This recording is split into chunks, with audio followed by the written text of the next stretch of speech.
malam hari ini. Saya bersyukur Tuhan, Kau melawat setiap kami malam hari ini.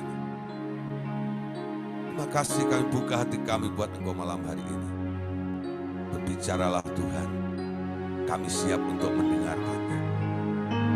Dalam nama Tuhan Yesus, semua yang percaya boleh berkata bersama-sama. Amin. Oke, puji Tuhan Bapak Saudara. Walaupun cuaca hujan ya hari ini, tapi kita percaya roh kita tidak dingin, tapi roh kita tetap berkobar, menyala-nyala di hadapan Tuhan. Karena kita terbilang orang-orang yang haus dan lapar akan kebenaran-kebenaran firman itu. Ya, nah Bapak Saudara, malam hari ini kita akan melanjutkan pelajaran kita. Masih tentang masalah selubung.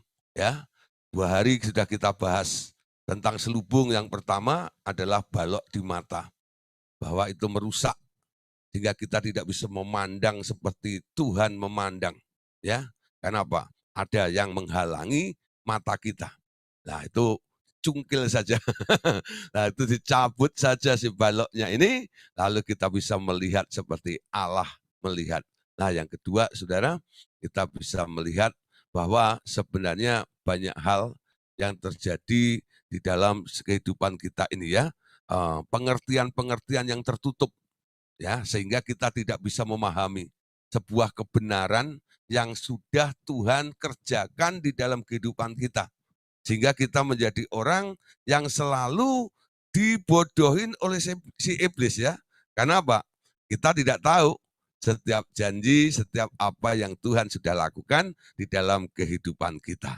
Nah, malam hari ini kita melanjutkan ya, ternyata dalam kehidupan manusia ini dalam perjalanan kehidupannya sering mengalami banyak luka ya. Hari ini kita bahas tentang 2 macam luka di dalam diri manusia ini. Ya, luka-luka apa saja yang dimaksudkan dalam pelajaran kita yang akan kita bahas bersama-sama ini. Ya, Saudara, hati seseorang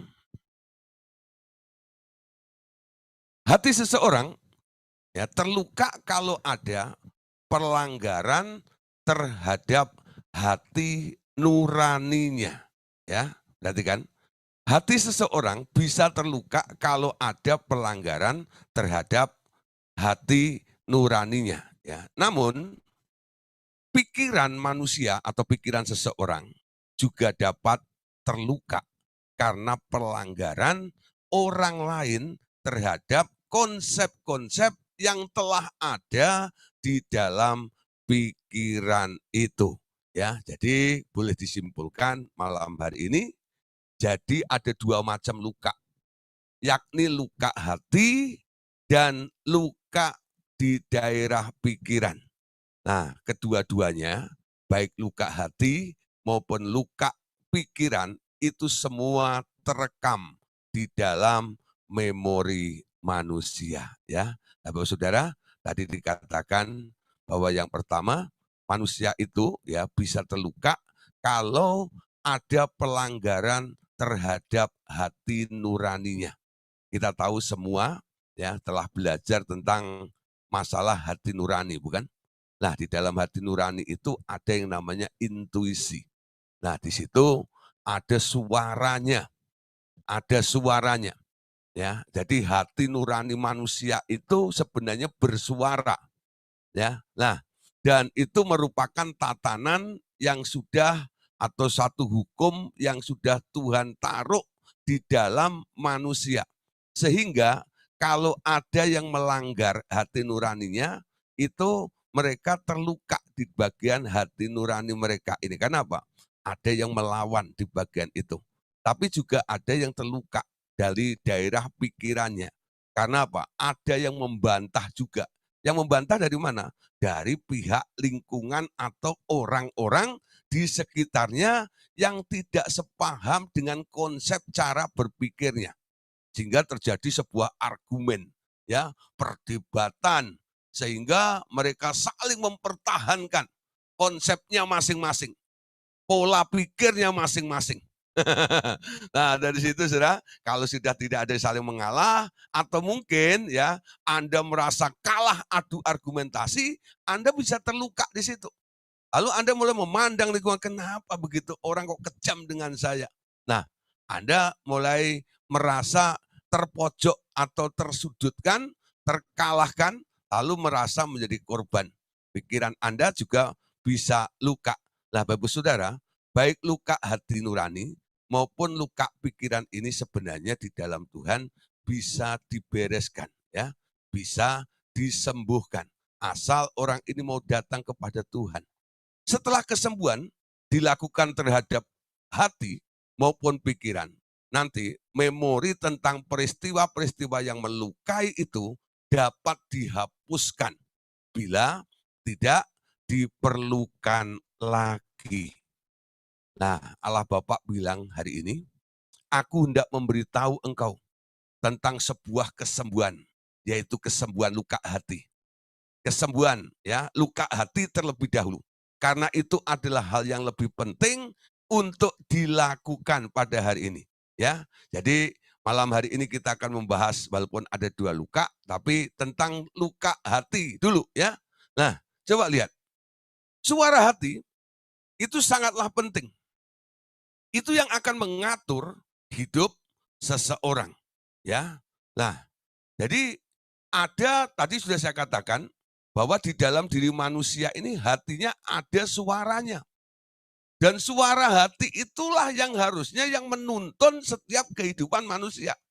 Ya, nah, karena manusia sudah mulai berpikir, lalu menentukan, mempertimbangkan, menyimpulkan sesuatu dengan pikirannya dari hasil sebuah analisa.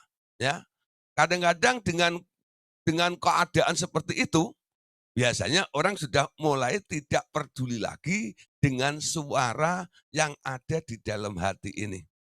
Ya, kenapa? Yang kuat itu apa yang dia pikirkan, apa yang dia rancangkan, apa yang dia lihat, apa yang dia rasakan. Padahal dari dalam ini ada suaranya. Coba nanti malam coba merenungkan ya.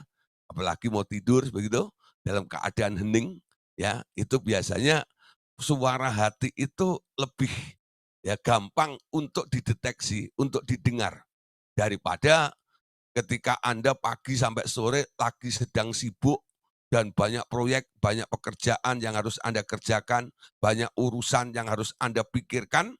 Nah, pikiran Anda sedang bekerja dengan keras. Nah, suaranya jauh lebih kuat dibanding suara hati nuranimu. Ketika Anda mau rest, mau istirahat seperti itu, nah Anda kan berhenti berpikir nih.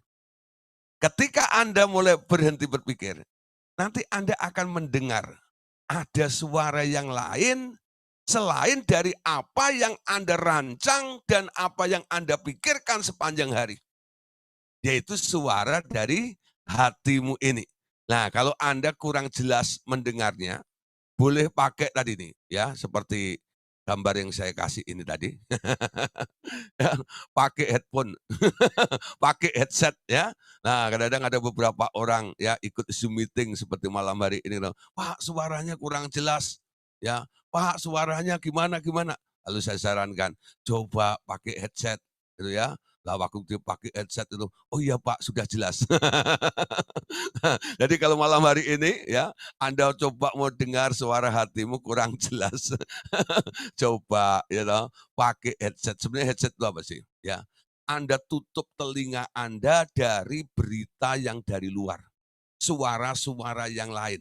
Sehingga hanya suara dari kabel ya, dari speaker yang nempel di telinga Anda, itulah yang diprioritaskan untuk boleh mengisi gendang telinga Anda, sehingga Anda bisa mendengar lebih kuat daripada suara-suara di sekitar Anda. Paham ya? Jadi konsentrasi, itu gambarannya headset itu. Ya, jadi difokuskan. Ya, kalau orang kurang fokus, kurang memperhatikan hati nuraninya, dia tak pernah mendengar suara hatinya. Ya, semua orang punya hati nurani. Dan ada suara di dalam hati nuraninya itu. Tapi ada yang nggak memperhatikan dan ada yang memperhatikannya. Yang memperhatikannya pasti mendengar suaranya.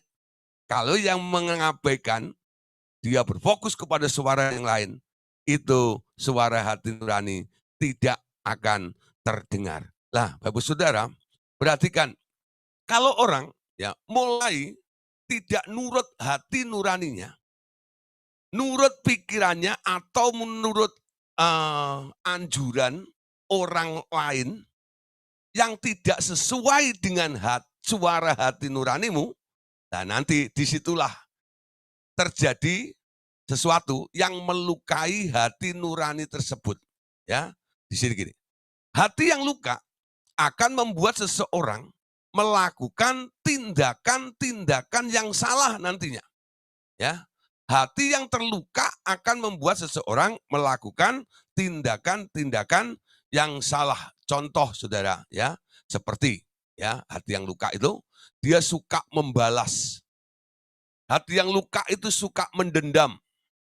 Hati yang luka itu suka membunuh orang. Hati yang luka itu suka melukai siapa saja yang banyak atau sedikit ada hubungan dengan lukanya itu. Ya, nah, Bapak Saudara, jadi hal-hal yang muncul dari hati nurani yang luka ini akan menghasilkan tindakan-tindakan yang salah. Jadi kalau kita melihat ada orang-orang yang selalu bersikap salah, sekarang kita boleh mengerti. Kalau kita harus melayani orang itu, ini orang ya luka di bagian hati. Ya, hati nuraninya ya terluka di situ. Sehingga dampaknya terjadi dia bisa suka membalas, dia bisa pendendam, dia bisa pembunuh orang dan melukai siapa saja yang ada sangkut pautnya dengan kondisi hati nuraninya tersebut, ya. Nah, Bapak Saudara, sekarang lihat. Luka dalam hati biasanya terekam di dalam memori juga, ya. Jadi kalau kita menangani orang yang luka hati, ya, sekarang cara doanya gimana? Jangan aja, hatimu mana? Nanti ditunjuk livernya itu. Ini hati saya, bukan itu liver, saudara, ya. Hati nurani, pegang juga bagian memori. Memori itu otak bagian belakang. Kadang-kadang beberapa orang yang kami layani, saya pegang kepalanya, lalu saya usap bagian belakang ini. Kenapa? Karena di bagian belakang manusia ini, tempat memori ini, sering sekali banyak file-file yang numpuk di situ. Ya, lah kadang-kadang file-file yang tidak berguna, sehingga membuat lemot kadang-kadang. Terjadi hang, masalah besar. Kenapa? Karena memorinya bisa penuh. Dan banyak faktor sebenarnya yang tak perlu disimpan di situ, yang harus dikeluarkannya. Ya, nah itu pembersihan memori biasanya. Nah kadang-kadang kalau harus secara global gitu ya, kalau waktunya nggak banyak, saya hanya berkata begini, semua isi memori yang buruk aku keluarkan, aku hapus dalam nama Tuhan Yesus. Ya, yang baik yang masih dibutuhkan dan yang benar sesuai dengan kehendak Tuhan, biar tetap ada di dalam memorinya. Kadang-kadang saya ngomong cukup praktis gitu aja. Jadi nggak saya sebut detailnya, oh ada pembunuhnya, ada ini, ada itu tuh ya.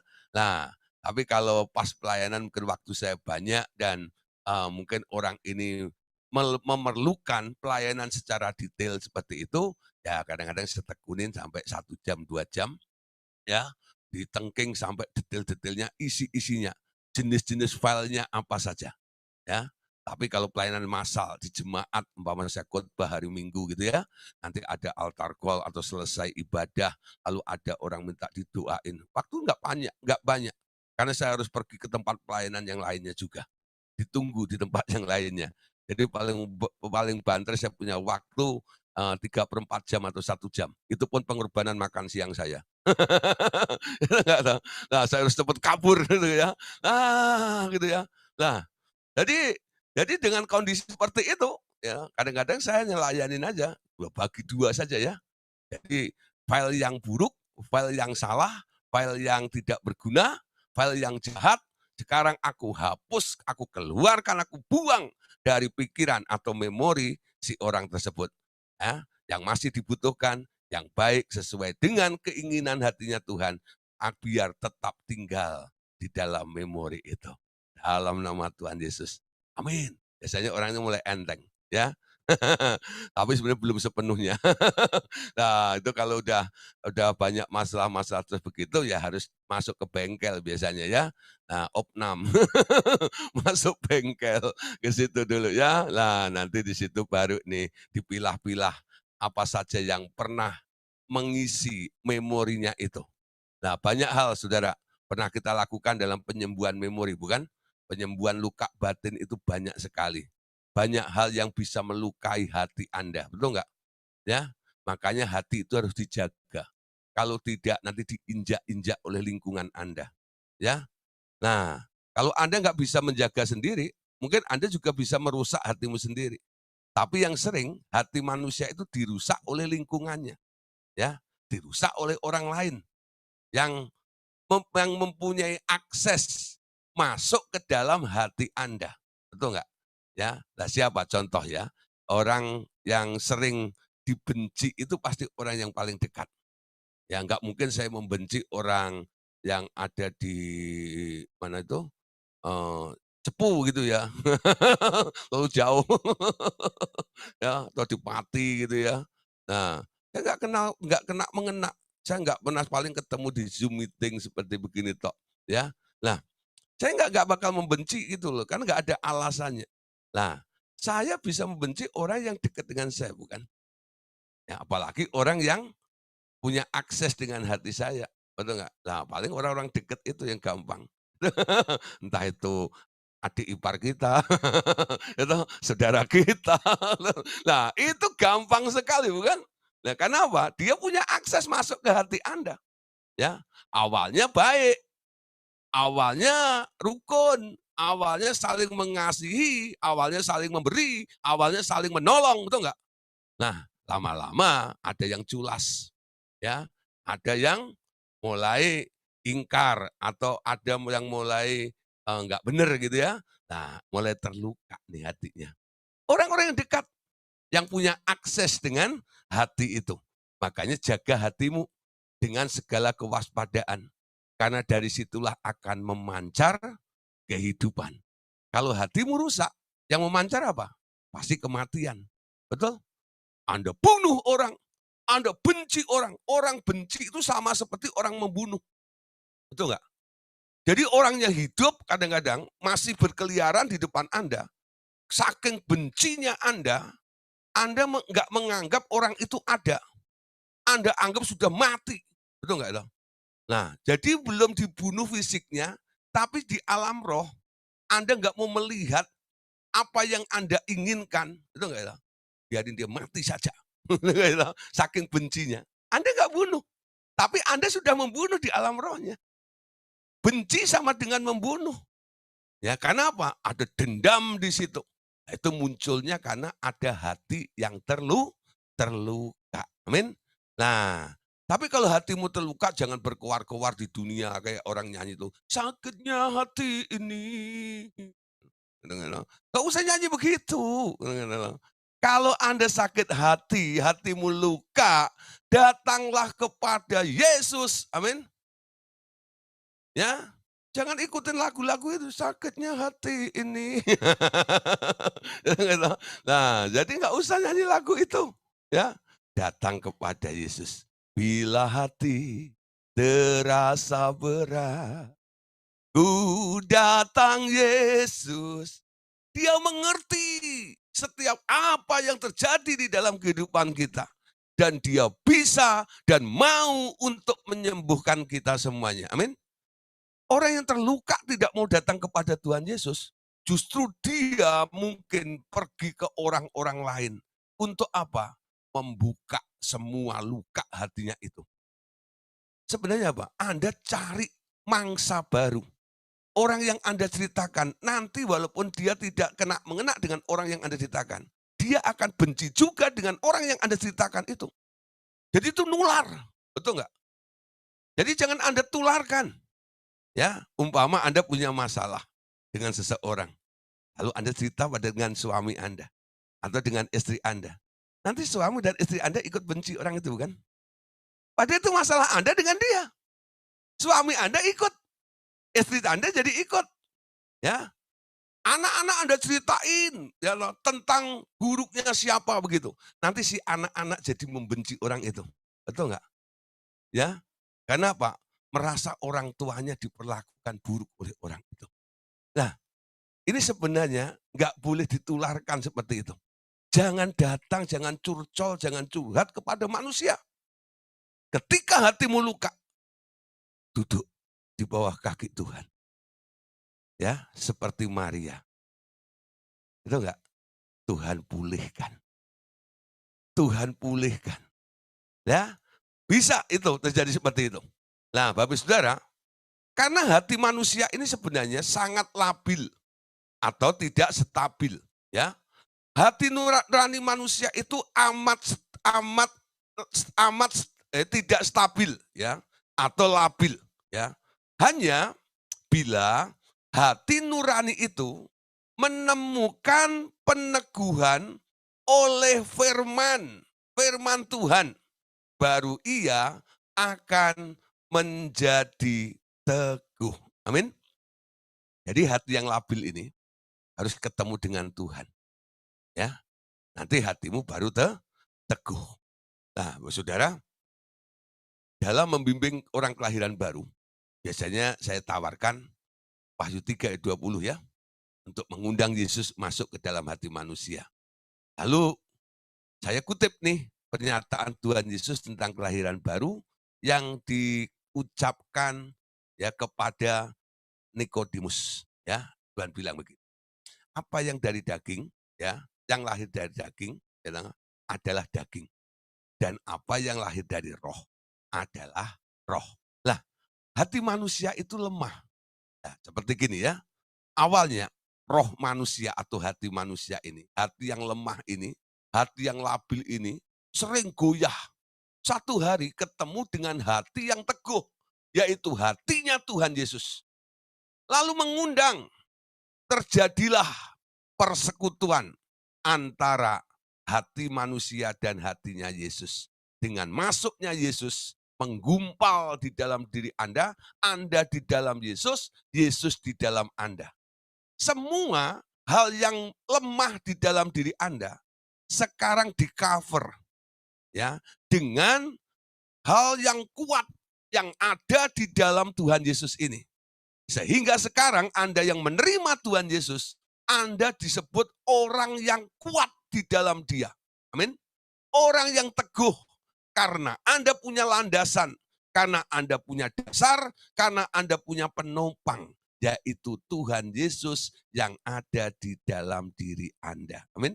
Nah, Bapak Saudara, perlu sekali ya kita ketemu dengan Tuhan ini. Setiap hari saya selalu katakan, Tuhan, aku nggak bisa lakukan semuanya ini tanpa Engkau. Aku nggak bisa lakukan ini seorang diri. Aku nothing, ya. Tapi bersama dengan Engkau Tuhan, aku akan melakukan perkara-perkara yang besar. Bersama dengan Yesus, tidak ada yang sukar. Bersama dengan Tuhan Yesus, pasti akan ada jalan keluar. Nah, itu selalu saya pakai dalam, saya biasanya kalau doa, apalagi doa penutup, ya ibadah gitu, selalu gitu. Saudara pulanglah, bersama dengan Tuhan, kita akan melakukan perkara yang besar. Bersama dengan Tuhan Yesus tidak ada yang sukar. Bersama dengan Tuhan Yesus kita akan melakukan perkara-perkara yang besar itu. Terimalah damai sejahtera Allah, sukacita dari Roh Kudus dalam nama Yesus. Amin. Nah, saya selalu ya, orang kalau udah dengar doa saya gitu, itu doanya Pak Gideon. Ya, kenapa? Doa penutupnya selalu ada bersama Yesus. You know, orang-orang di kantor atau di gereja-gereja yang suka ngundang saya tuh, kalau udah doa penutup, dia paling tahu doa Pak Gideon selalu begitu. Ya, karena apa? Saya mau menyadarkan bahwa hidup kita ini tak bisa kita berjalan sendiri. Tanpa Yesus, harus bersama dengan Yesus. Amin. Kalau Anda bersama dengan Yesus, Ya, firman itu ada mempengaruhi hidup Anda, hati nuranimu akan teguh, ya. Dan Anda akan berjalan menapak terus, terus, terus maju, naik, naik, naik, naik, naik, naik dan sebagainya. Amin. Nah, Bapak Saudara, hati manusia yang tidak atau di luar Tuhan biasanya dipengaruhi dengan lingkungan, ya, dengan lingkungannya. Kita perhatikan di sini. Hati nurani manusia juga dipengaruhi oleh pendidikan. Pendidikan dunia sering menyesatkan, membuat sikap hati yang keliru terhadap sesama manusia. Tetapi pendidikan melalui firman-Ku akan mengkoreksi dan menyembuhkannya. Ya, jadi orang dengar firman sama belajar ilmu di dunia ini itu hal yang berbeda. Ya, pengaruhnya berbeda. Anda lihat otaknya semakin pinter, atau enggak? Tapi Anda lihat hatinya enggak semakin bagus. Tapi orang yang mengenal firman, hatinya semakin bijaksana biasanya. Ya karena apa? Supaya hati ini menuntun, disertai adanya Tuhan di dalam hidupnya itu. Nah, ketika orang terluka dan mereka mendengar firman, firman itu nanti akan menyembuhkan orang tersebut. Ya, nah coba lihat. Jadi luka hati dapat disembuhkan dengan mendengar firman-Ku juga. Ya, nah jadi ajak aja orang-orang tersebut untuk mendengar firman. Kita baca Yeremia 31 ayat 33. Tetapi beginilah perjanjian yang kuadakan dengan kaum Israel sesudah waktu itu. Demikianlah firman Tuhan. Aku akan menaruh Tauratku dalam batin mereka dan menuliskannya dalam hati mereka. Maka aku akan menjadi Allah mereka dan mereka akan menjadi umatku. Nah, Bapak Saudara, Yeremia 31 ini ayat biasanya yang kita pakai untuk menerangkan tentang kelahiran baru. Orang yang lahir baru, hukumnya ditulis di dalam hati. Tapi orang-orang perjanjian lama, ketika Tuhan memberikan hukum kepada bangsa Israel itu, Musa disuruh naik ke Gunung Sinai, lalu diberi 2 loh batu. Tangan Allah yang kudus itu menulis hukum-hukumnya di atas 2 loh batu. Ya. Orang perjanjian baru, anak-anak Allah yang sudah terima Tuhan Yesus masuk ke dalam hatinya, sekarang hukumnya ditulis bukan di 2 loh batu, tapi ditulis di atas loh hatimu. Amin. Jadi Tuhan menulis hukum-hukumnya. Ya. Jadi kalau Anda mempertimbangkan sesuatu, jangan terlalu Anda pakai logika Anda. Menjadi orang rohani harus lebih memprioritaskan setiap keputusan yang Anda akan ambil, itu munculnya dari sini. Bukan dari sini. Dari hati. Bukan dari pikiran Anda. Coba nanti cek. Ya. Kalau Anda ngobrol dengan sesama gitu ya. Nanti kalau bilang, kalau aku pikir, nah berarti dari pikiran ya. Kalau aku rasakan, jadi dari perasaan ya. Betul enggak? Nah, kalau aku pertimbangkan, nah itu kalkulasi. Betul enggak? Nah, kalau orang ini dengar suara Tuhan, dia enggak ngomong seperti itu. Bukan karena aku pikir, bukan karena aku rasakan. Ya, yang dari Tuhan itu adalah sebuah kepastian. Amin. Beda, Saudara. Ya. Yang dipikirkan itu baru sebuah wacana. Betul enggak? Pertimbangan itu bisa meleset juga. Apalagi perasaan yang Anda rasakan. Ya. Belum tentu benar seperti itu. Tapi suara hati nurani itu adalah sebuah kebenaran. Kenapa? Suara itu munculnya dari Tuhan karena Tuhan menulis hukumnya di loh hati Anda. Sehingga orang yang lahir baru pasti dari dalamnya ada intuisi atau suara Tuhan. Betul nggak? Apa kata Tuhan? Mulai sekarang belajar untuk melatih dalam mengambil keputusan apapun juga. Ya, jangan terlalu banyak dipikirkan. Ketika masalah tiba, Anda katakan, Tuhan, kalau Engkau, ya, menurut Engkau, masalah ini harus diapakan. Jadi seperti anak kecil. Ya, ketika orang-orang atau murid-murid Yesus ini berebut untuk mendapatkan posisi yang ada di surga. Siapa yang terbesar nanti di kerajaan surga? Lalu Tuhan Yesus panggil anak kecil, bukan? Dipangku sama Yesus. Kalian ingin besar di kerajaan surga? Jadilah seperti anak kecil ini. Ya, bukan menjadi anak kecil. Menjadi anak kecil itu kekanak-kanaan, kolokan artinya, betul nggak? Nggak mandiri, betul nggak? Nggak bertanggung jawab. Nah itu menjadi anak-anak namanya. Tapi kalau seperti anak, artinya apa? Anda orang yang dewasa, tapi boleh meniru. Ada sifat yang baik yang dimiliki oleh seorang anak. Ya, apa yang dimaksud oleh Tuhan Yesus ini? Si anak ini, dia selalu bergantung kepada orang tuanya. Itu sikap anak, saudara. Manusia itu awalnya didesain, itu enggak ya? Bukan untuk mandiri, bukan. Ya, mandi sendiri. Bukan ya. Awalnya manusia itu dibuat oleh Allah, didesain untuk bergantung kepada Allah. Karena Allah mau mengajar. Targetnya Allah mengajar manusia untuk mengisi otak manusia itu sampai penuh 100%. Betul nggak? Belum sampai seperti itu. Udah masuk atau mengambil makan buah pengetahuan baik dan jahat itu. Sebenarnya Allah mau supaya manusia itu selalu bergantung kepada Dia. Dikit-dikit nanya, Tuhan, ini gimana? Tuhan, ini apa?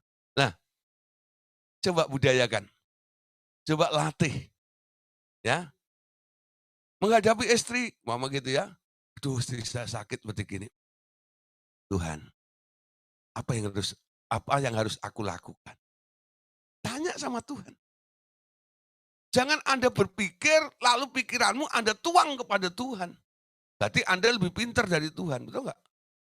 Nah, paham ya? Banyak orang tuh kadang-kadang begitu, ngajarin Tuhan. Betul nggak? Anda yang harus belajar dengan Tuhan. Dia tulis hukumnya di dalam loh hatimu. Supaya Anda tahu apa kehendak Tuhan, apa rencana Tuhan di dalam setiap kehidupan kita. Amin. Nah, banyak orang luka di sini karena apa? Dia berpikir, itu enggak itu?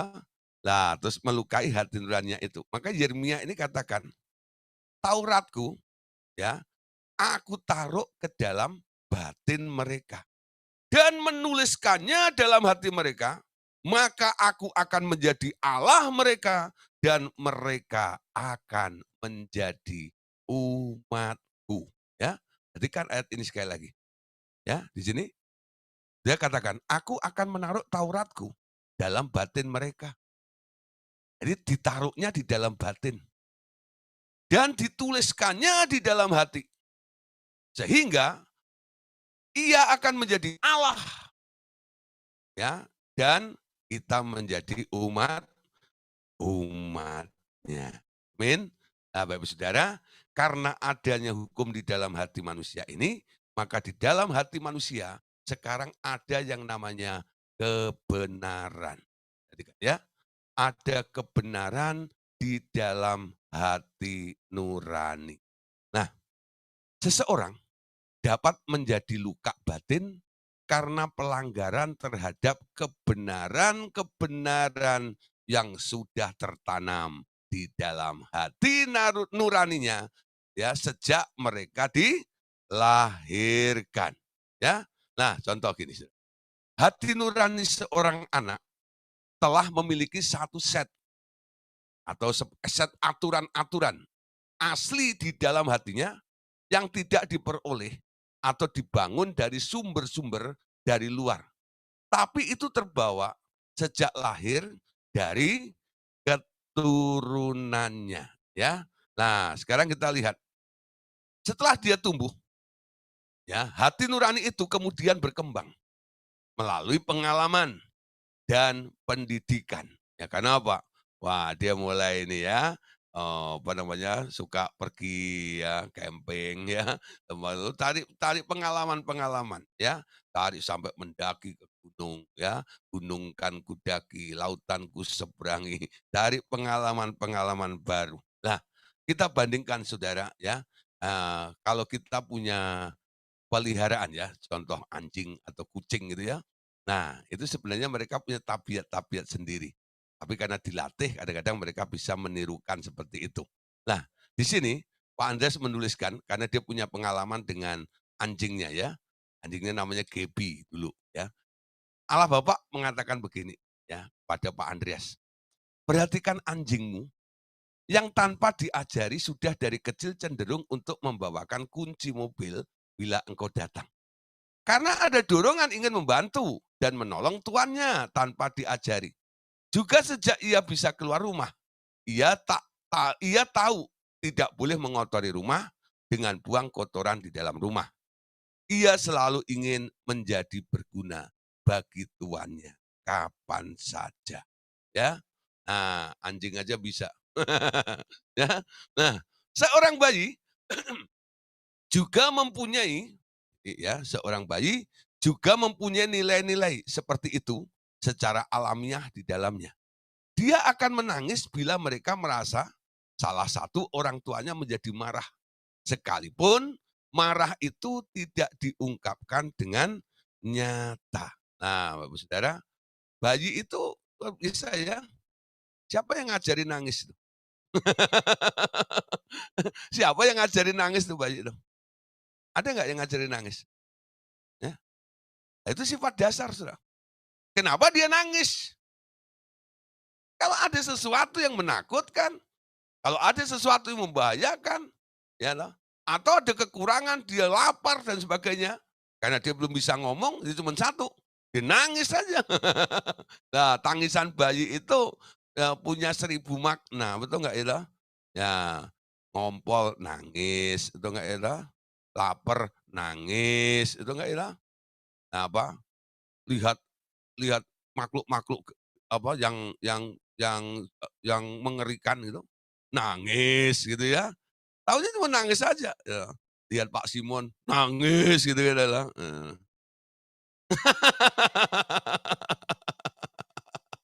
Jadi bayi itu cuma begitu, gitu. Taunya nangis, itu enggak ya.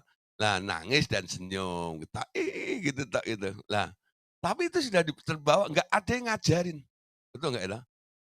Ketawa itu begini gitu, enggak ada yang ngajarin, gitu. Dia bisa, nangis apalagi, gitu. Itu udah bisa keluar dari, apa, kandangnya itu. Selama 9 bulan 10 hari terkurung di dalam kurungan itu, udah enggak ya, kurungan mami itu, waktu dia keluar pertama kali apa yang ditunggu? Tangisan bayi. Kalau nggak nangis malah ditepuk-tepuk, "Nangis ayo!"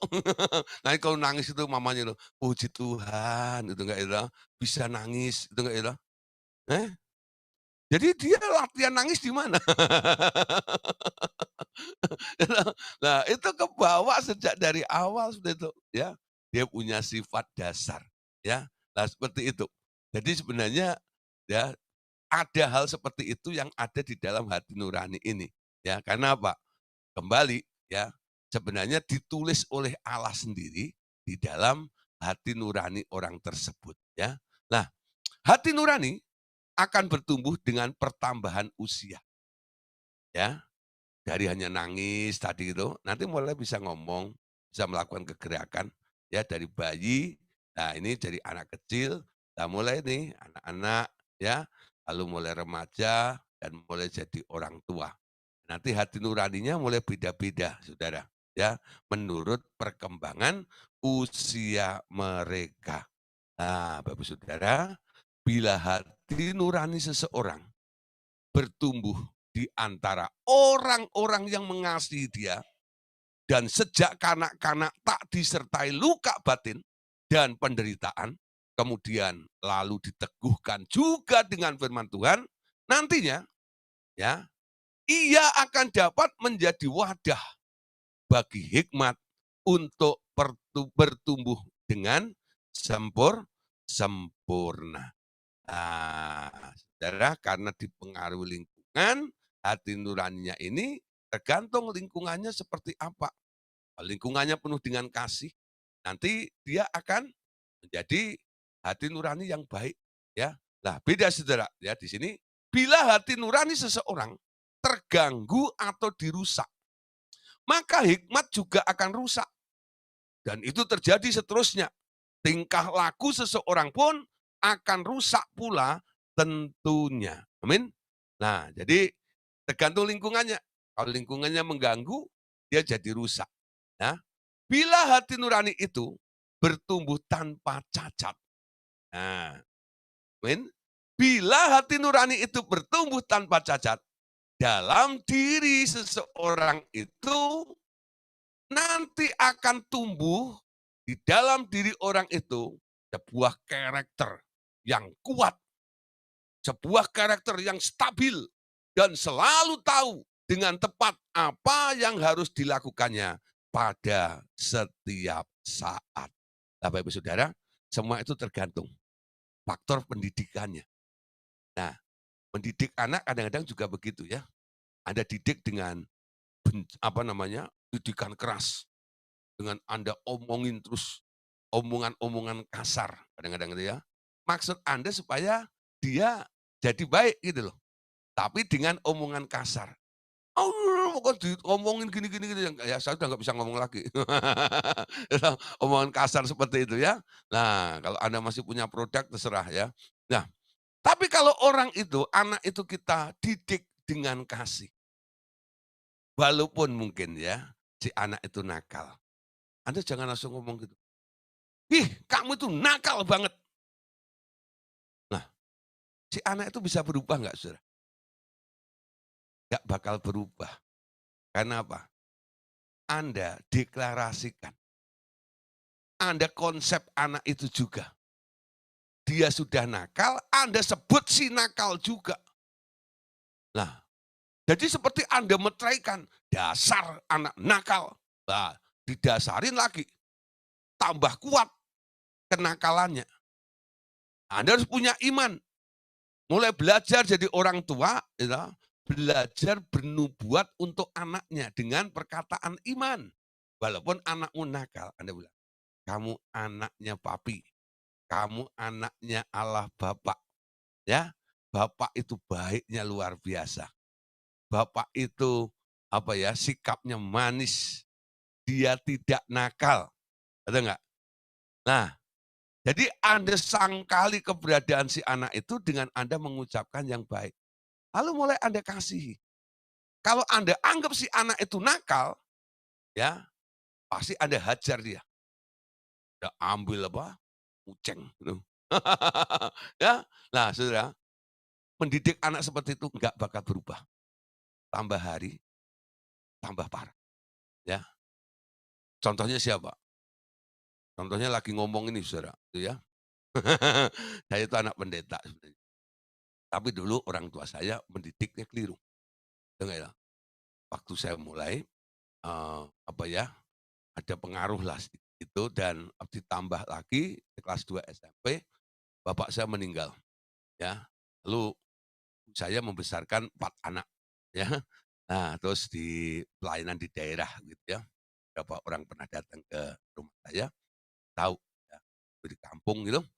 Lah, di situ saya mulai kecewa, udah nggak enak, karena apa? Tuh, dan kedua sudah nggak ada bapak lagi gitu ya. Lalu saya mulai sedikit sedikit ini gitu loh apa, bereaksi istilahnya, ya. Ibu saya mulai mulai mulai panik gitu ya melihat perubahan sifat saya itu. Apa yang dilakukan gitu gitu.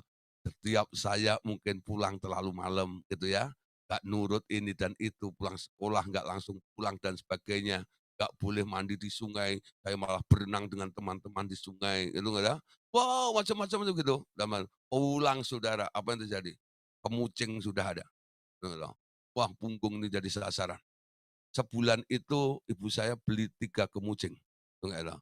Bukan bulunya yang rontok, saudara, tapi tangkainya yang pecah. Nah, saudara, biasanya kan kemucing itu bulunya rontok, betul nggak itu? Lah, ini bulunya masih utuh, tapi itu tangkainya pecah semuanya. Ya karena apa? Melawan itu punggung saya. Dan dulu saya tuh coba mengeraskan hati. Ya mungkin saya laki-laki, saya anak pertama, saya laki-laki, saya pantang nangis gara-gara kemucing. Itu yang malah membuat ibu saya jengkel. Ini anak digebukin kok nggak nangis. Ih, tidak, tidak, tidak. Nanti kalau sudah adik saya nangis gitu-gitu, dia baru berhenti, gitu kan. Jadi pembelanya adiknya, nanti kalau adik-adik saya, "Ya!" gitu loh, baru berhenti gitu ya, pukul saya gitu. Wah, dipikir dengan gitu saya jerak gitu ya. Enggak Saudara, bilang gitu. Itu tambah, ya dibilang, "Jangan pulang malam ya." Saya betul, nurut nggak pulang malam, pulang pagi Saudara, gitu. Nah, anak baik, betul nggak? Nggak boleh pulang malam, ya pulang pagi, gitu gitu. Ya itu baik Saudara, kan firman Tuhan bilang gitu, tampar pipi kiri kasih pipi kanan. Kasih lebih. Jangan pulang malam. Iya saya nggak pulang malam, pulang pagi. Itu loh, itu teman-teman saya di SMA itu ya. Ketika kemarin kami bikin seminar hamba Tuhan, ada beberapa yang sudah jadi pengurus gereja juga. Nah, dia cerita sama murid-murid yang ikut kemarin ya. Kita akan pergi kemarin 6 mobil tuh. Nah, terus pada cerita, "Nggak nyangka itu Pak Gideon," katanya. Sekarang bisa jadi hamba Tuhan. Itu pada pada tahu semua ya kisah saya seperti itu. Ada Bu Yanti, ada Bu Deborah itu ikut kemarin ya. Mereka pada cerita teman-teman saya itu ya. Nah, apa yang saya terjadi dan kenapa terjadi seperti itu? Ya, cara menanggulangi, menyelesaikannya keliru, bukan dididik dengan kasih. Ya, maksudnya baik, mau mengubah. Gak ada orang tua pengen merusak, betul nggak? Tapi caranya yang keliru. Dan itu nggak merubah, saudara.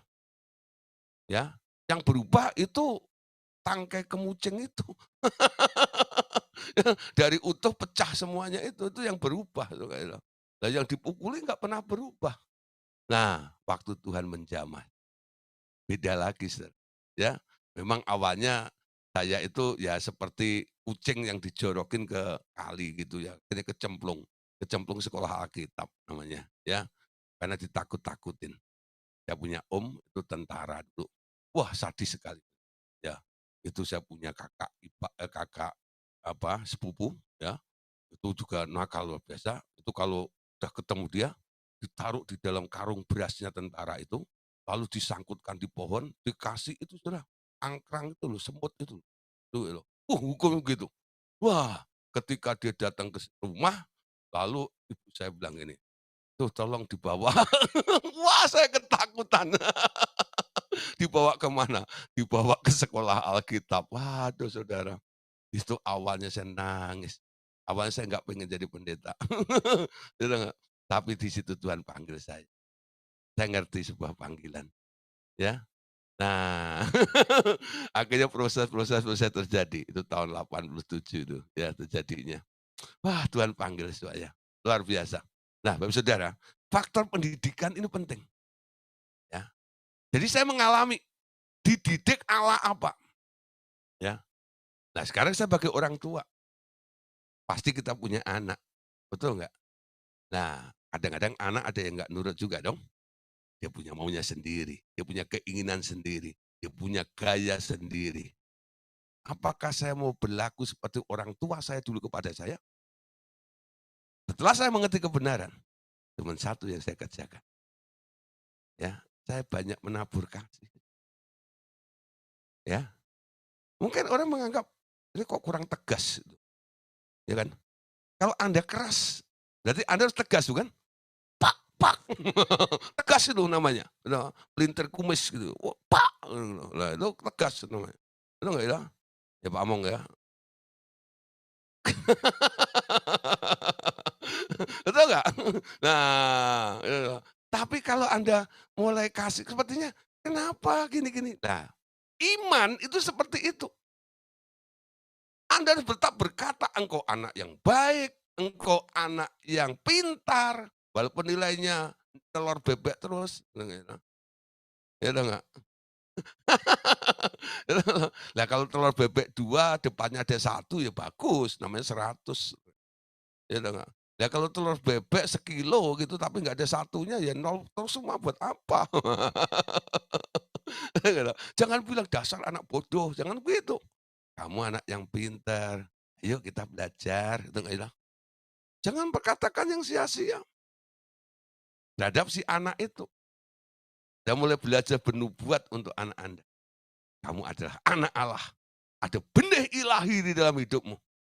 Ya, nasibmu seperti itu. Betul nggak ya? Seperti bapaknya. Ya, seperti bapaknya. Lah, di dalam Alkitab Saudara, ada seseorang, ya. Kalau dilihat kondisinya sebenarnya, ya, ini Salomo, ya. Dia terpilih sebagai raja Israel, walaupun dia dilahirkan oleh Batseba, bekas istri Uria. Nah, ini keadaannya Saudara. Salomo itu istrinya, anaknya Daud dari Batseba, bekas istri Uria. Anda tahu peristiwanya? Daud nyolong istri orang ya, terjadi perzinahan, jadi gini dan itu. Daud itu punya istri yang sah sebelumnya, ya. Kenapa yang menggantikan menjadi raja justru si Salomo ini? Kenapa Tuhan memilih Salomo itu? Nah, kita perhatikan Saudara. Kenapa Absalom, kenapa Adonai gitu ya, itu malah mereka memberontak terhadap bapaknya. Ingat ya, Absalom itu berontak dengan bapaknya. Dia mati, kesangkut itu loh. Ditusuk, ditombak sama Yoab. Lah, itu lihat dari anak-anaknya Daud ini, yang paling bisa diandalkan, yang paling bisa diharapkan, ya, yang dipilih oleh Tuhan, itu justru anak dari Batseba. Istri hasil nyolong punyanya suami orang, istri orang. Suaminya dibunuh. Ya, kok malah dipilih oleh Tuhan? Kayaknya nggak adil ya. Harusnya kan dari istri yang lainnya lebih baik, ya, keturunannya daripada dari Batseba. Kenapa mesti dari Batseba? Nah, kita perhatikan di sini. Kenapa Salomo yang terpilih? Nah, ternyata waktu bayi, Salomo adalah seorang yang amat damai. Sejak lahir dan sangat terdidik dalam lingkungan keluarga yang takut akan Tuhan. Tidak seorang pun melukai batinnya. Dan dia bertumbuh dalam lingkungan yang bersih. Ya, bapaknya Daud mengasihinya dan Tuhan juga mengasihinya sejak dilahirkan. Dia memiliki hati nurani yang jernih yang memungkinkan dia bertumbuh di dalam hikmat yang melampaui semua raja-raja dan orang-orang yang berhikmat lainnya. Ya, perhatikan di sini 2 Samuel pasal 12 ayat 24 sampai ayat yang ke-25. Ya, dasarnya ini Saudara. Kemudian Daud menghibur hati Batseba, istrinya. Ia menghampiri perempuan itu dan tidur dengan dia. Dan perempuan itu melahirkan seorang anak laki-laki. Lalu Daud memberi nama Salomo kepada anak itu. Tuhan mengasihi anak ini. Ayat 25. Dan dengan perantaraan Nabi Nathan, ia menyuruh menamakan anak itu Yedijah atau Jedidiah. yang artinya oleh karena Tuhan. Ya, perhatikan. Salomo itu bukan anak perzinahan, bukan. Anak hasil perzinahannya mati, bukan? Ya, mati ya. Nah, setelah jadi istrinya, atau enggak, ditegur sama Nathan, selesai kan? Nah sudah, Uriahnya udah mati, gitu enggak. Akhirnya, udah Tuhan sudah setuju juga. Itu masa lalu, ya. Jadi peristiwanya harus dipisahkan. Salomo itu bukan anak perzinahan, bukan. Dia sudah disetujui, direstui oleh Tuhan. Makanya Tuhan juga ikut campur tangan. Ya. Nah, tapi sekarang kita perhatikan.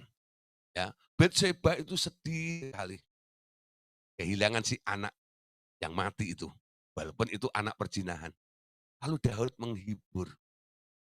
Perhatian Daud itu lebih kepada Batseba daripada kepada istri-istri yang lainnya. Perhatikan ya, Daud perhatiannya lebih kepada Batseba ini. Ya. Nah, setelah itu Tuhan memberkati. Lalu beranak. Hasilkan anak, beri nama Salomo. Salomo itu yang kasih nama si Daud.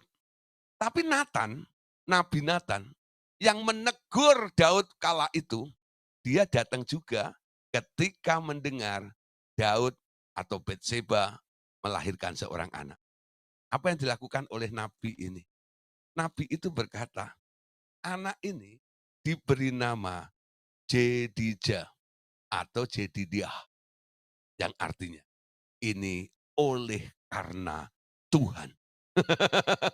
Ya, dan Salomo itu akhirnya menjadi orang yang bertumbuh dalam hikmat yang luar biasa. Sehingga hikmatnya dikenal sampai ke penjuru dunia. Bahkan Ratu Seba itu sampai datang ke Israel hanya pengen melihat bagaimana Salomo yang punya istri dan gundik 1000 itu, plus anak-anaknya, bagaimana kalau makan bareng? Ayo, mejanya segede apa? Ya, kambing sapi berapa ekor? Bayangin sudah.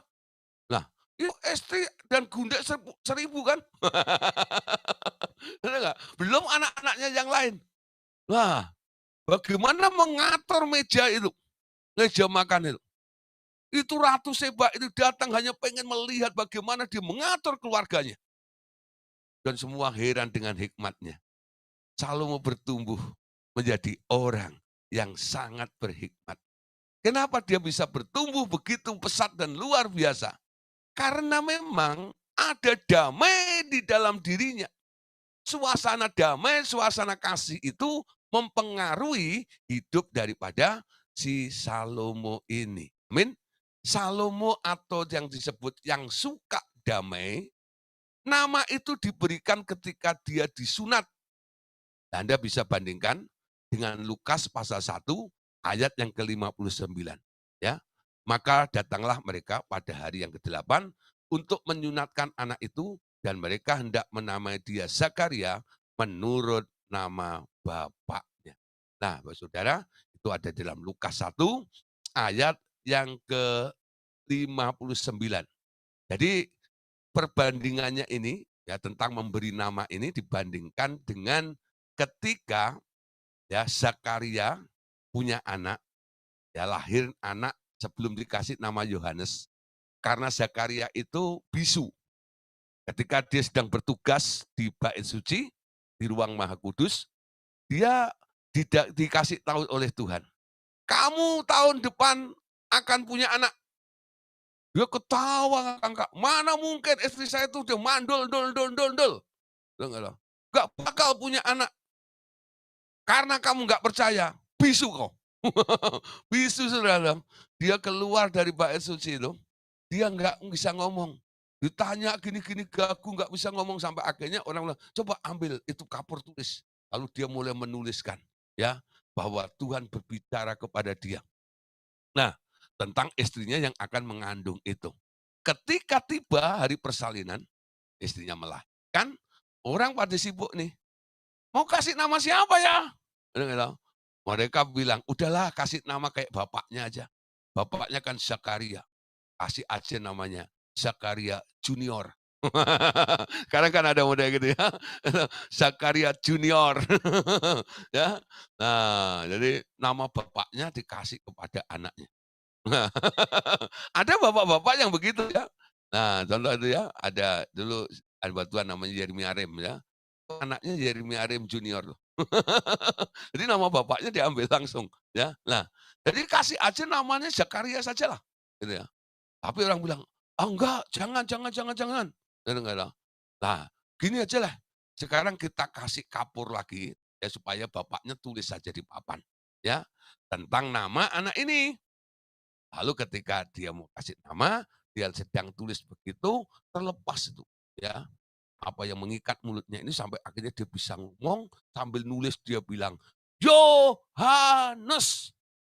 Siapa yang kasih nama Yohanes? Itu pesan. Ketika dia dijanjikan punya anak, Tuhan sudah bilang, anak itu nanti namanya Yohanes. Siapa yang kasih nama Yesus? Bukan Maria, ya, bukan Yusuf. Yang kasih nama Yesus itu malaikat yang disuruh oleh Allah Bapa. Nanti anak yang akan kamu kandung, beri nama dia Yesus. Amin. Nah ini kembali. Daud kasih nama anaknya Salomo, bukan? Tapi Nabi Nathan datang, enggak, nama anak itu adalah Jedidiah. Artinya ya, dia adalah yang penuh damai. Nah, ya. Nah, jadi ini Jedidiah ini loh. Nama Jedidiah yang ada di dalam Salomo itu adalah pemberian dari Tuhan sendiri melalui Nabi Nathan itu. Amin. Nah, jadi bisa kita lihat ya, apa maksudnya? Pemberian nama oleh Tuhan melalui Nabi Nathan menunjukkan perkenanan Tuhan kepadanya seperti halnya dengan nama bagi Abraham, Sarah, dan Israel. Nah, ini ada nama lagi ya. Abraham, Sarah, dan Israel. Nah, siapa yang kasih nama Abraham? Dulu namanya bukan Abraham. Ketika keluar dari Ur Kasdim, namanya Abram. Ya, lalu Tuhan ubah menjadi Abraham. Ya. Nah, ini Sarah dulu namanya Sarah ya, Sarah. Ya, Sarah. Nah, terus ganti ditambah Sarah atau Sarai. Nah, yang artinya punya makna sendiri. Abraham itu adalah bapak segala bangsa dan Sarah itu adalah ibu segala bangsa. Artinya ada. Nah, Israel. Israel itu nama yang diberikan oleh Tuhan, bukan? Dulu namanya siapa? Namanya Yakub. Yakub itu artinya apa? Penipu. Lalu dia bergulat dengan Allah di sungai Yabok itu. Lalu Tuhan memberkati Yakub dan Tuhan mengubah namanya Yakub. Kamu bukan lagi Yakub, tapi sekarang kamu adalah Israel. Apa artinya Israel? Prince of God, ya, anak Allah. Nah, sekarang lihat, ada beberapa orang yang mengalami nasib buruk dalam hidupnya, ya. Lalu Tuhan memberikan hikmat kepada saya, kasih nama, nama baru, ya. Beberapa orang ada yang saya kasih nama. Ya, nah awalnya dia seneng gitu ya, lama-lama terus dia bilang nggak suka dengan nama itu juga. Ada terus kakaknya Bu Bea itu, ya, namanya Pak Thomas. Nah, kita kami layani, saya bilang, "Nah, Thomas itu artinya, kurang percaya," saya bilang. Benar nggak ya? Benar nggak? Ya, Thomas itu kan kurang percaya. Nah, supaya imannya lebih kuat ya, sekarang ganti namanya Abraham. Yang ada saya kira itu. Nah, akhirnya saya panggil, Om Pak Abraham. Nah, ngerti paham ya? Jadi kadang-kadang ada hal seperti itu. Ya, walaupun namanya dari Alkitab. Nah, coba nih nanti ada orang kasih nama orang anaknya Yudas gitu, loh, kok kasih nama Yudas gitu gitu. Nah, gantilah gitu, nama keren gitu apa, ganti Natanael gitu ya. Nanti akan mengikuti ya seperti apa yang terjadi dengan si Natanael itu. Ketika saya membaptis orang kadang-kadang waktu saya celupkan dalam air, lalu saya angkat, aku bangkitkan engkau menjadi manusia baru, ciptaan baru di dalam Allah. Yang lama sudah berlalu, sekarang engkau sudah ciptaan baru. Menjadi warga negara kerajaan surga. Dalam nama Tuhan Yesus. Amin. Nah, ketika dia saya dorong keluar, silakan keluar, ganti yang lain gitu. Kadang-kadang Tuhan kasih nama buat mereka. Ya, ya, kadang-kadang begitu. Oh, namanya dia. Ini gitu. Nah, betul, setelah kasih nama ada perubahan. Mengikuti seperti itu, ya. Jadi Salomo itu, you know, Salomo ketika diberi nama oleh bapaknya, dia Salomo, Tuhan nggak terima. Bukan, jangan Salomo tok lah. Ya, dia Jedidiah. Ya, kan, Jedidiah, ya. Nah, oleh karena Tuhan. Amin. Ya. Jadi pemberian itu nama itu. Lah, Bapak Saudara, sekarang kita lihat dengan Salomo, ya. Nama Jedidiah, Jedidya atau Jedidiah itu artinya beloved of the Lord, ya. Menunjukkan secara profetik apa yang disediakan oleh penyediaan Allah, yakni pengangkatannya sebagai pengganti Daud dan pemerintahan Salomo yang megah atas Israel, ya. Jadi arti daripada Jedidiah itu, Saudara. Nah, Saudara, sekarang kita perhatikan. Hati yang luka itu harus dipulihkan, ya. Pemulihan hati yang banyak luka itu harus cepat dipulihkan, ya. Kalau enggak nanti hatinya akan hancur. Yeremia 17 ayat 10, aku Tuhan yang menyelidiki, yang menguji batin untuk memberi balasan kepada setiap orang setimpal dengan tingkah langkahnya, setimpal dengan hasil perbuatannya. Nah, perhatikan, kalau kita berdiri di hadapan Tuhan, Tuhan itu dia yang punya hak dan dia mampu untuk menyelidiki setiap hati Anda. Benar? Dia juga yang akan menguji setiap batin atau hati Anda. Di hadapan Tuhan Anda nggak bisa bersembunyi. Dia tahu isi hatimu. Betul nggak? Seringkali orang terkecoh. Nabi besar seperti Samuel aja terkecoh. Ketika disuruh untuk mengurapi anaknya Isai, ya, dia sudah terkecoh dengan anaknya nomor satu, namanya Eliab. Karena postur badannya gede, mirip dengan Saul nih. Cocok untuk gantiin Saul. Tapi Tuhan bilang, ya, jangan lihat parasnya. Bukan itu yang aku mau. Nah, kamu melihat paras. Aku melihat hati. Betul nggak? Tuhan tuh melihat hati Anda. Ya, nah, kalau orang kadang-kadang cari pasangan hidup, nah lihat apanya? Ada orang saya tanya gini, ya, kalau kamu nih nanti cari pasangan hidup, ya, coba kamu pilih orang yang wajahnya jelek, ya, atau yang hatinya jelek. Gini, orang wajahnya jelek, hatinya baik, ya. Orang wajahnya bagus, cakep, tapi hatinya jelek. Pilih mana coba? Ya, pilih mana? Ada yang bilang gini, Pak, ya, kalau di-combine gimana Pak? Maksudnya gimana? Ya wajahnya baik, hatinya baik gitu. Itu bukan pilihan saya bilang.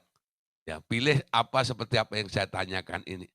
Ya, coba pilih mana yang wajahnya jelek, hatinya baik, atau wajahnya jelek, wajahnya baik, wajahnya cakep, kadang-kadang, tapi hatinya jelek. Pilih mana?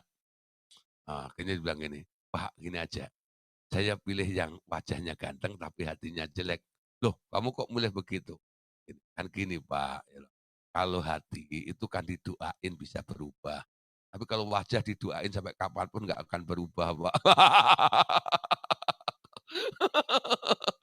Katanya gitu. Wah. Itu ada yang ngomong begitu, Saudara, gitu. Saya dengar jawaban gitu, tuh geli juga, ya. Nah, Saudara, ya, ternyata cara memandangnya berbeda kan. Dia nggak peduli tentang hati orang itu jahat atau enggak, yang penting fisiknya. Itu cara memandang manusia, saya katakan. Tapi cara pandang Tuhan itu beda, Saudara, ya. Cara pandang Tuhan itu beda. Dia tidak melihat paras, tapi dia melihat hati. Amin. Justru Tuhan itu yang bisa mengubah wajah yang jelek jadi ganteng. Saudara. Ya enggak? Di dalam Tuhan bukan seperti konsep pemikiran Anda. Ya, ngubah hati itu enggak semudah seperti itu. Ya, ada orang yang pura-pura untuk mendapatkan ya istri gitu. Dia pura-pura baik dulu ya. Nanti kalau sudah dapat, ya itulah saya. Diubah, gak mau, betul nggak? Seumur hidup Anda akan terluka dengan kondisi seperti itu. Pilihan sendiri. Ya, mengubah hati nggak semudah itu. Kecuali orang itu mau datang kepada Tuhan, baru hatinya bisa diubah. Tapi untuk membawa orang datang pada Tuhan, tidak semudah membalikkan tangan. Betul? Banyak istri-istri menderita seumur hidup karena pilihannya. Betul nggak? Karena dia memperhatikan paras, bukan memperhatikan hati. Amin. Nah, saudara, Allah menyelidiki hati dan dia juga menguji setiap hati manusia. Nah, apakah itu berarti mereka yang pernah mengalami luka-luka berat di dalam hati mereka tak bisa menjadi hati yang suka damai? Nah, jawabannya gimana? Sebenarnya, ya, ya, susah juga ya. Demikianlah. Tetapi aku selalu mampu untuk mengubah setiap kejadian buruk menjadi suatu pengajaran yang berharga dan menjadi hikmat tentunya. Namun, hati terluka itu akan kurang mampu menangkap kebenaran-kebenaran dengan cepat. Dan kemampuannya untuk melihat jauh ke depan juga kurang dibandingkan dengan mereka yang memiliki hati yang suka damai itu. Ya, bisa sih di-repair, bisa sih diperbaiki, tapi agak lemot, ya. Beda dengan yang memiliki suka damai si Jididiyah itu loh. Beda, ya. Nah, mungkinkah hati seseorang dipulihkan sehingga bisa menjadi hati yang suka damai? Nah, mungkin atau tidak? Kalau Anda tanya kepada Tuhan, jawabannya cuma satu. Bagiku tidak ada yang mustahil. Bagi Tuhan tak ada yang mustahil. Bagi Tuhan tak ada yang tak mungkin. Amin. Bagi Tuhan. Bagi Anda, bagi-bagi. Nah, bagi Tuhan nggak ada yang mustahil. Jadi semua masalah tentang hati itu tidak bisa diselesaikan oleh manusia. Yang bisa menyelesaikan hanya Tuhan. Betul nggak? Jadi Anda nggak bisa mengubah hati orang, nggak bisa. Yang bisa mengubah hati suamimu, yang bisa mengubah hati istrimu, yang bisa mengubah hati mertuamu yang nyinyir, gitu ya. Gitu ya. Nah itu, yang bisa mengubah siapa? Cuman Tuhan. Anda nggak bisa mengubah hati seseorang. Ya, yang bisa mengubah hati seseorang cuman Tuhan. Amin. Karena dia yang membuat hati. Amin. Hati itu buatannya dia. Ingat tuh, dengar ya, jangan berupaya untuk mengubah hati suami Anda. Cara untuk berubah hati daripada suamimu itu cuma satu. Ajak berjumpa dengan Tuhan. Supaya dia mengalami perjumpaan dengan Tuhan. Setiap orang yang mengalami perjumpaan dengan Tuhan, hatinya akan diubah. Hati yang lama disingkirkan. Dan hati yang baru diberikan. Amin. Itu cara Tuhan seperti itu.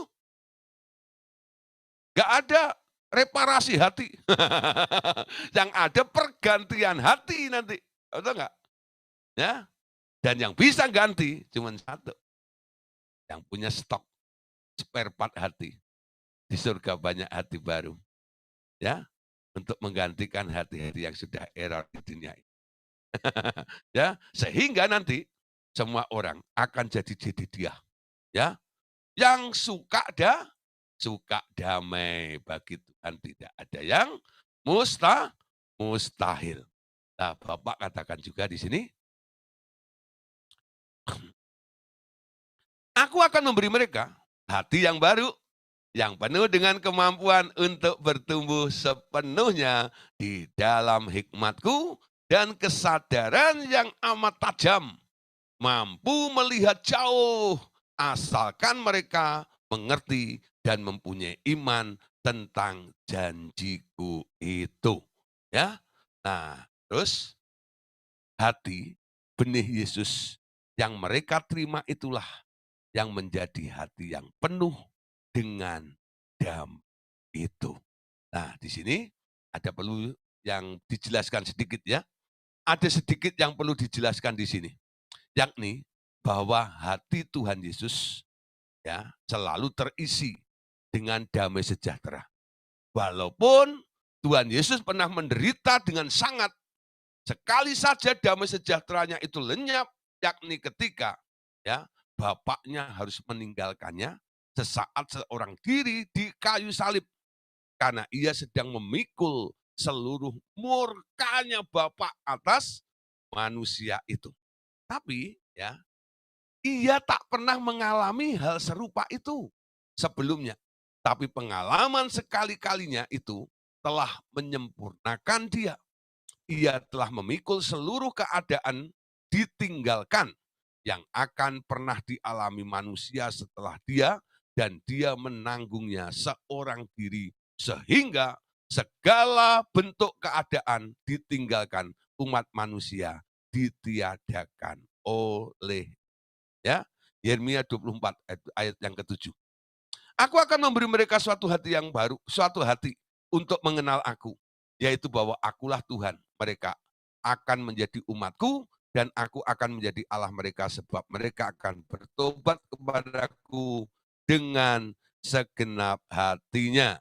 Ya, Yeremia 32 ayat 39-nya, aku akan memberi mereka suatu hati dan satu tingkah langkah. Ya, hati disertai tingkah langkah. Sehingga mereka takut kepadaku sepanjang masa untuk kebaikan mereka dan anak-anak mereka yang datang kemudian. Ini hati yang baru yang diberikan oleh Allah ya kepada manusia yang mau diubah dan mau ditolong oleh Tuhan. Nah, bagian terakhir Saudara, ada hati yang sudah parah. Ya.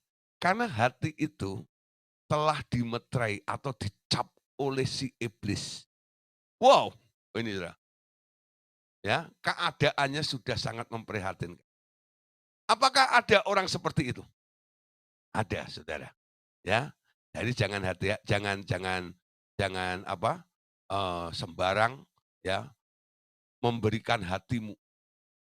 Hatimu mulai Anda berikan kepada agen-agennya iblis. Nanti dia bisa intervensi dan hatimu mulai dicap menjadi miliknya si iblis itu. Orang yang percaya kepada Tuhan Yesus, hatinya sekarang didiami Tuhan Yesus kan. Kalau orang mulai mengandalkan kekuatan kegelapan, nah raja kegelapan itu juga akan memeteraikannya. Dan dia punya akses masuk untuk apa? Menguasai setiap hati Anda. Ya, jadi ada hati nurani yang sudah dicap oleh si iblis. Hati nurani yang dicap oleh iblis. Ya, hati nurani sangatlah sensitif terhadap tiap perbuatan yang berlawanan dengan suara hatinya. Tapi ada orang-orang yang telah mengisi hati mereka dengan kekerasan, sehingga mereka tak memiliki suara hati lagi. Ada jenis roh-roh yang membunuh suara hati seseorang. Orang-orang seperti itu bahkan bisa memakan mayat ibunya sendiri tanpa merasa bersalah. Hati mereka telah dicap dengan tanda si iblis. Ya, perhatikan. Hati mereka sudah dicap dengan tanda si iblis ini. Sehingga perasaannya udah nggak ada lagi. Kenapa? Hati nurani nggak ada bunyinya lagi. Nggak ada kebenaran di dalam dirinya. Ya, kalau Anda sekarang lihat, terjadi ya, anak bunuh maminya, orang tuanya. Sering terjadi ya di TV-TV atau di ya, kalau saya dengar di koran dan baca di radio, kebalik ya maksudnya ya, dengar dengar di radio, baca di koran, lihat di TV, gitu ya. Itu mana ada loh baca di radio ya. Nah nah, jadi radio, lihat di TV, baca di koran, dengar di radio gitu ya, itu berita-berita seperti itu ya. Anda gemes juga, "Ini orang udah kayak apa sih?" Itu kayak itu. Sebaliknya ada juga, orang tua bunuh anaknya juga. Lah, Anda kira gitu, ini dosa itu baru terjadi kali ini? Oh enggak Saudara, ya. Zamannya Paulus, itu sudah terjadi Saudara, hal seperti itu, ya. Sudah terjadi. Nah, coba kita lihat, dalam 1 Timotius pasal 4, ayat 1 dan 2.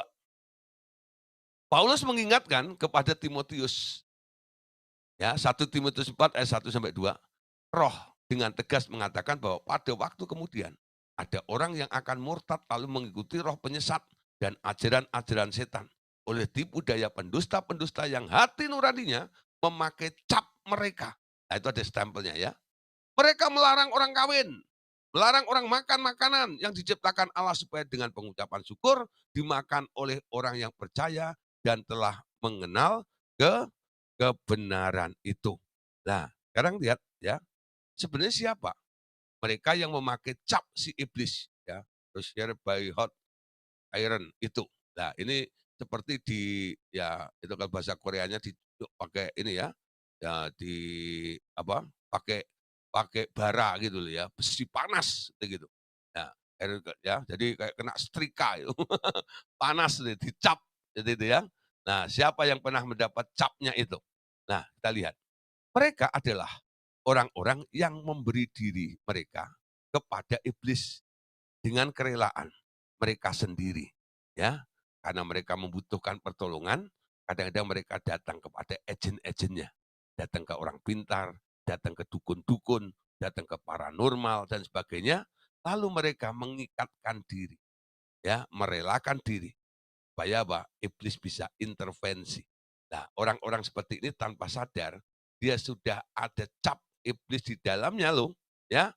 Nah, sekarang ya Allah Bapak mengingatkan dengan cerita yang pernah dialami oleh Pak Andreas. Seorang anak asuhmu yang pernah menyerahkan diri kepada iblis adalah seperti itu.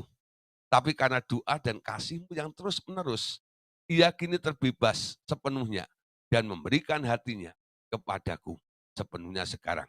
Ya, nah terus banyak orang yang meminta si iblis mengontrol hidup mereka karena beratnya beban yang mereka tanggung dalam sistem dunia ini. Ya, itu yang terjadi. Ya. Ini karena banyaknya masalah dalam dalam dirinya, jadi mereka mau dikontrol dan mereka tak segan-segan. Mereka membuat kontrak dengan si E.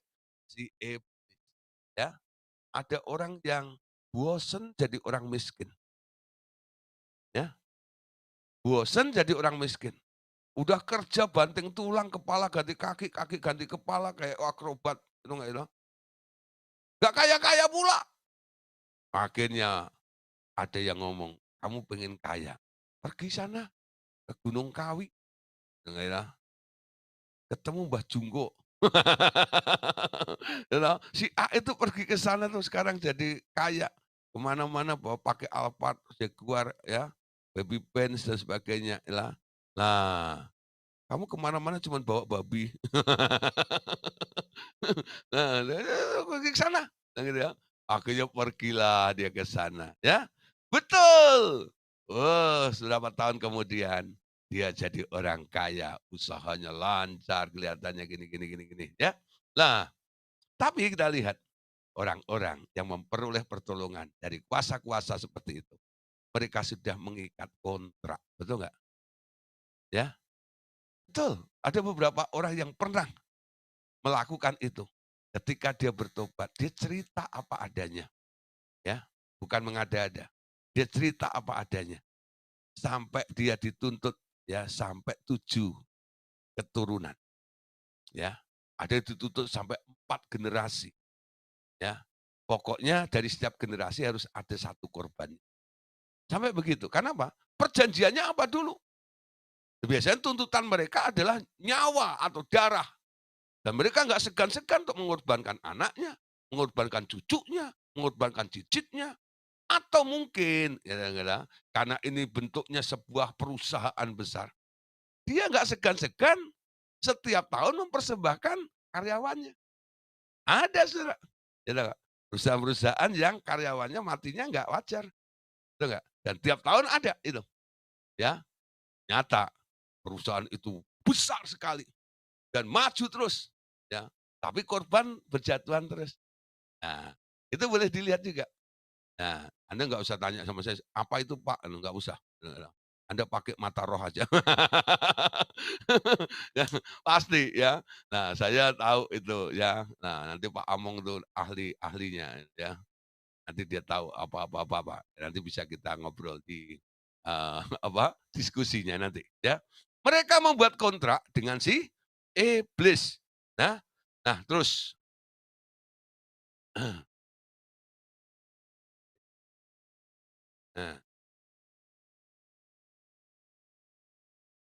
sebagian melakukan itu karena tak kuasa mengendalikan dorongan-dorongan seksual mereka.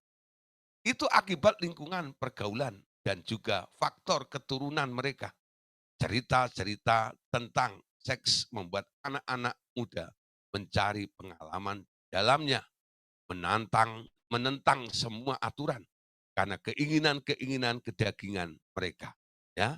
Nah, Saudara, ya, mereka ya, kemudian mengisi diri mereka dengan banyak luka batin karena apa yang mereka telah lakukan itu. Nah, ketika seseorang tiba pada keadaan sadar akan dirinya kembali karena satu atau lain sebab mereka merasa begitu kotor hingga mau bunuh diri. Mereka bilang membunuh diri gara-gara cinta.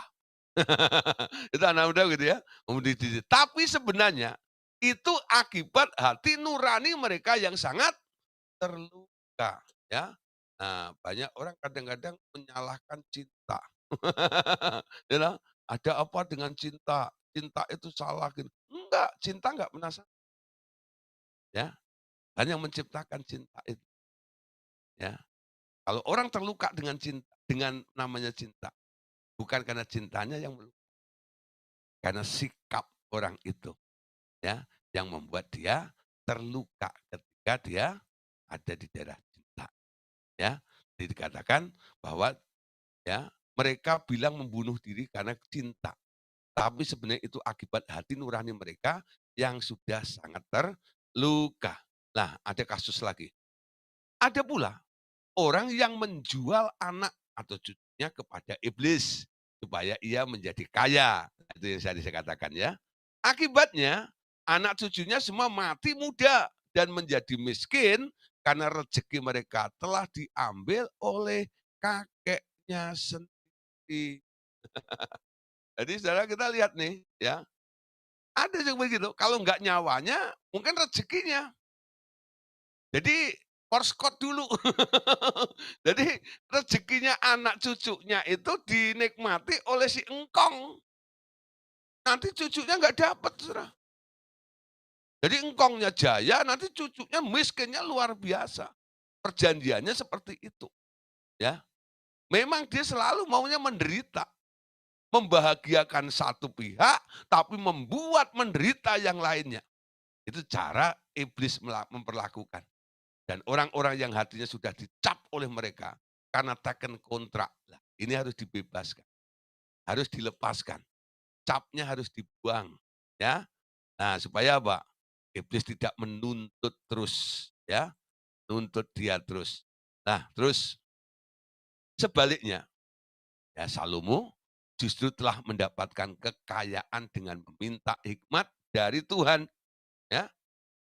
Hikmat dari Allah membuat seseorang menjadi kaya raya. Ya, kita lihat ayatnya. 2 Tawarikh pasal 1 ayat 8 sampai ayat yang ke-10. Berkatalah Salomo kepada Allah, Engkaulah yang telah menunjukkan kasih setiamu yang besar kepada Daud ayahku dan telah mengangkat aku menjadi raja menggantikan dia. Maka sekarang, ya Tuhan Allah, tunjukkanlah keteguhan janjimu kepada Daud ayahku, sebab engkaulah yang telah mengangkat aku menjadi raja atas suatu bangsa yang banyaknya seperti debu tanah. Berilah sekarang kepadaku hikmat dan pengertian, yaitu wisdom and knowledge, supaya aku dapat keluar dan masuk sebagai pemimpin bangsa ini. Sebab siapakah yang dapat menghakimi umatmu yang besar ini. Jadi doa Salomo itu luar biasa. Ya, minta hikmat daripada Allah. Nah, akibatnya apa? Perhatikan pasal 2 Tawarikh 1, 11-12-nya. Berfirmanlah Allah kepada Salomo, oleh karena itu yang kau ingini, dan engkau tidak meminta kekayaan, harta benda, kemuliaan, atau nyawa pembencimu, dan juga tidak meminta umur panjang, tetapi sebaliknya engkau meminta kebijaksanaan, wisdom tadi ya, dan pengertian untuk dapat menghakimi umatku yang atasnya aku telah merajakan engkau, maka kebijaksanaan dan pengertian, wisdom and knowledge, itu diberikan kepadamu. Selain itu, aku berikan kepadamu juga kekayaan, harta benda, dan kemuliaan. Wow, ya, ini luar biasa ya. Nah, kemuliaan, jadi sebagaimana belum pernah ada pada raja-raja sebelum engkau dan tidak akan ada pada raja-raja sesudah engkau. Ya, berarti kan saudara, apa yang dikejar oleh Salomo? Dia tidak mengejar kekayaan. Jika datang pada Tuhan, dia hanya minta hikmat, minta pengertian. Nah, orang yang nggak punya pengertian dari Tuhan itu selubung kayak kemarin tuh ya. Hikmat itu membuka wacana sehingga Anda mengerti rencana Allah dalam kehidupan Anda. Hikmat. Amin. Nah, malam hari ini doa Anda rubah. Jangan minta kekayaan, minta hikmat. Nanti hubungannya dengan hati. Ya, hatimu jangan dipenuhi dengan keinginan-keinginan materi. Ingin Tuhan. Tuhan, hikmatmu biar mempengaruhi hidupku. Tinggal di dalam hatiku. Hikmat Allah itu nanti yang akan membawa damai. Tuhan, pengertianmu engkau singkapkan. Sehingga aku mengerti segala sesuatunya. Itu yang perlu ditekankan dalam doanya. Jangan Anda bertahun-tahun sampai doa puasa 40 hari, 40 malam. Cuman apa? Yang diminta. Perkara-perkara duniawi. Justru Salomo bilang, aku nggak minta yang itu. Aku minta hikmat dan pengertian. Justru Tuhan bilang apa? Aku berikan hikmat dan pengertian itu. Plus, aku kasih bonusnya. Aku buat kamu menjadi orang yang paling sukses. Orang yang paling kaya. Ya, sebelum engkau dan sesudah engkau tidak ada yang bisa menandingimu. Wah, ini belajar dari Salomo. Betul enggak? Jadi dia. Amin. Ya, malam hari ini diubah semua namanya. Bukan Hitoyo.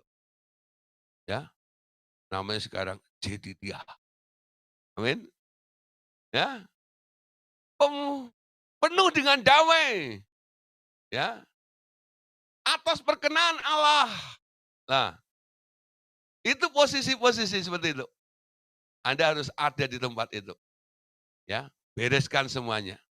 Orang-orang yang penuh dengan keinginan-keinginan, terlalu banyak cita-cita dan ambisi, nanti saudara akan mengalami satu keadaan yang sangat memprihatinkan. Nah, Besok kita akan bahas bab berikut.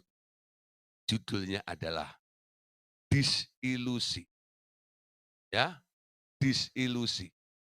Ya, ilusi itu satu pemikiran jauh atau cita-cita, ya, angan-angan, keinginan, tapi nggak nyampe.